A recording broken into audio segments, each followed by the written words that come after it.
राष्ट्रीय सर्व श्रमिक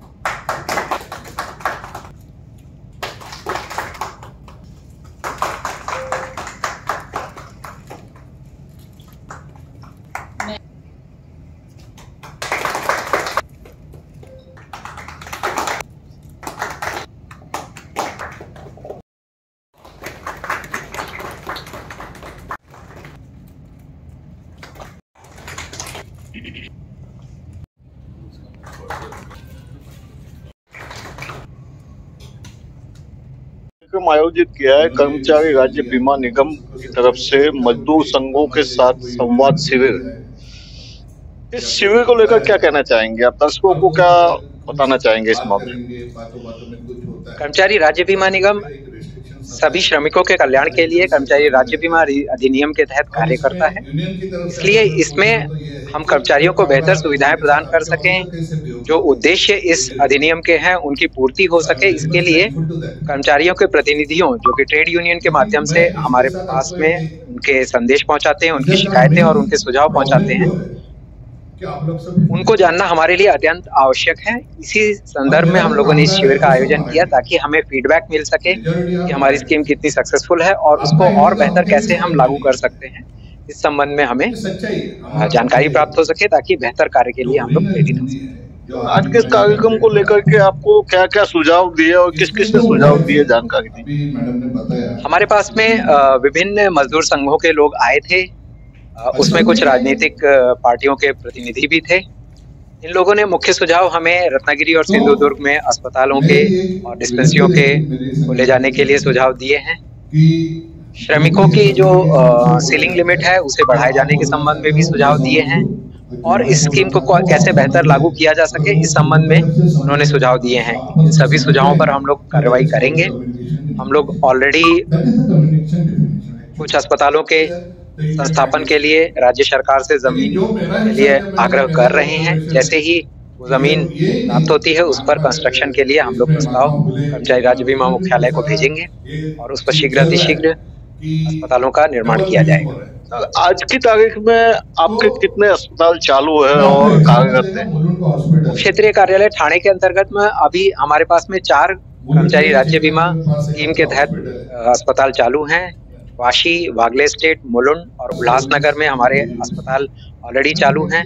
इसके अतिरिक्त 5 अन्य अस्पताल प्रस्तावित हैं जो कि पेन, पनवेल, रत्नागिरी, करजत और खोपोली में प्रस्तावित है। सर, ये कैशलेस है या किस तरह से है? कर्मचारी राज्य बीमा निगम के तहत जो भी सुविधाएं प्रदान की जाती हैं वो पूर्णतया कैशलेस होती हैं।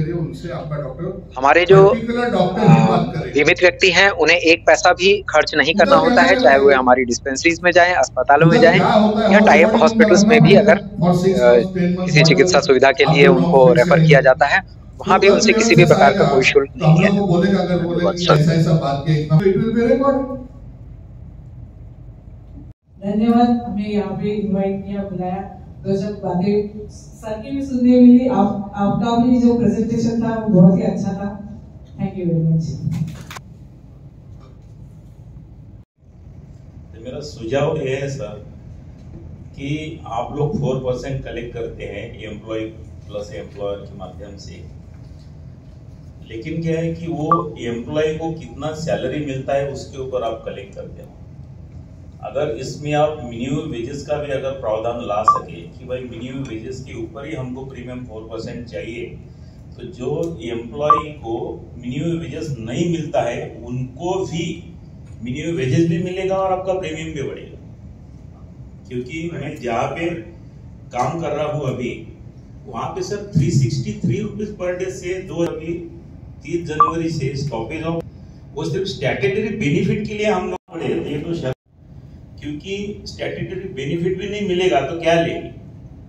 फिर हम लोगों ने कंप्लेंट करने के बाद में आपके ऑफिस से अच्छा रिस्पांस मिलता है, मैं उसका भी स्वागत करता हूं।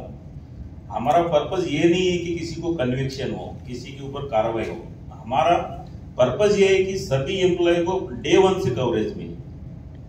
अभी मेरा एक शिकायत मैंने लास्ट टाइम किया था, जिसका जो कॉन्ट्रैक्टर है वो एक लाइसेंस निकालता है लेबर कमिश्नर से, तो लाइसेंस कितनी एम्प्लॉय का निकाला है वो लाइसेंस हम आपको प्रोवाइड कर सकते हैं। कि उसने 80 एम्प्लॉयज का लिया है, 70 एम्प्लॉयज का लिया है और उसका जो मिनिमम वेजेस ही उस कंपनी में नहीं मिल रहा है तो मिनिमम वेजेस से कम ही है, तो ESIC तो उसको एप्लीकेबल है ही।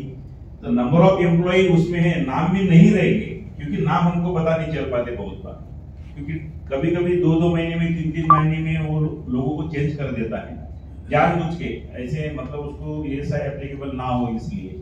तो हम लोग आपको उसका जो कॉन्ट्रैक्टर का लाइसेंस है वो हमको आपको प्रोवाइड करेंगे कि नंबर ऑफ एम्प्लॉय उसके ऊपर से आपको पता चल जाएंगे और वो कितने लोगों का कंट्रीब्यूशन आपको दे रहा है और कितने का छुपा रहा है वो आपको पता चल जाएगा। उसके ऊपर अगर आप काम कर पाए तो बहुत अच्छा होगा। एम्प्लॉयर जो होता है ना, और ठेकेदार जब नियुक्त करता है तो सारी सुविधा के साथ उनको कॉन्ट्रैक्ट दिया जाता है, जैसे 42% लीवी के साथ। ठेकेदार वो 42% लीवी लेता है पर उसका इस्तेमाल करके कर्मचारी के हाथ में कुछ भी नहीं रहता, वो कैश पेमेंट करता है।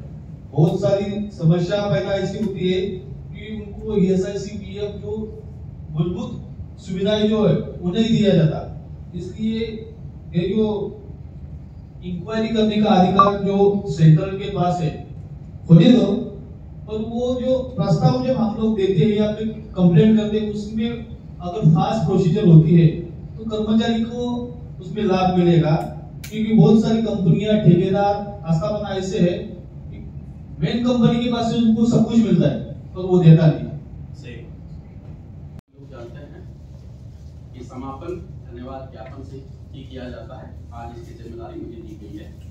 आदरणीय संयुक्त निदेशक प्रभारी महोदय, विभिन्न मजदूर संघों से आए हुए सम्मानीय प्रतिनिधि, प्रेस के मित्रगण, मंचासीन अधिकारीगण एवं मेरे सहकारी, संवाद शिविर के इस कार्यक्रम में सर्वप्रथम मैं श्री एडवोकेट सुरेश कोलते जी, जो कि स्टेट जनरल सेक्रेटरी राष्ट्रीय सर्व श्रमिक संघ के हैं, उनको धन्यवाद देना चाहता हूँ। नेक्स्ट श्री सचिन सावंत जी, जो स्टेट सेक्रेटरी है राष्ट्रीय सर्व श्रमिक संघ से। श्री प्रशांत तलावड़ेकर ट्रेजरर जो है राष्ट्रीय सर्व श्रमिक संघ से।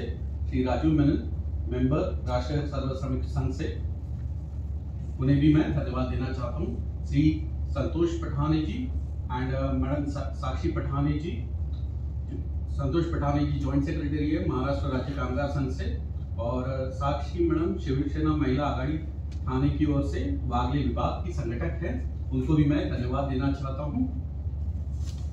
देन श्री गणेश पाटिल जी, जो प्रेसिडेंट है राष्ट्रीय मूल निवासी बहुजन कर्मचारी संघ से, और उनके साथ श्री संकेत पाटिल जी, जो राष्ट्रीय मूल निवासी बहुजन कर्मचारी संघ से आए हैं, उनको भी मैं तहे दिल से धन्यवाद देना चाहता हूं। देन श्री दिलीप कुमार तोताराम मुंडे जी, जो प्रेसिडेंट है महाराष्ट्र परिश्रम संघ, और हीना शेख मैडम जो हैं, जो सेक्रेटरी है महाराष्ट्र परिश्रम संघ, उनको भी मैं शुक्रिया कहना चाहूंगा।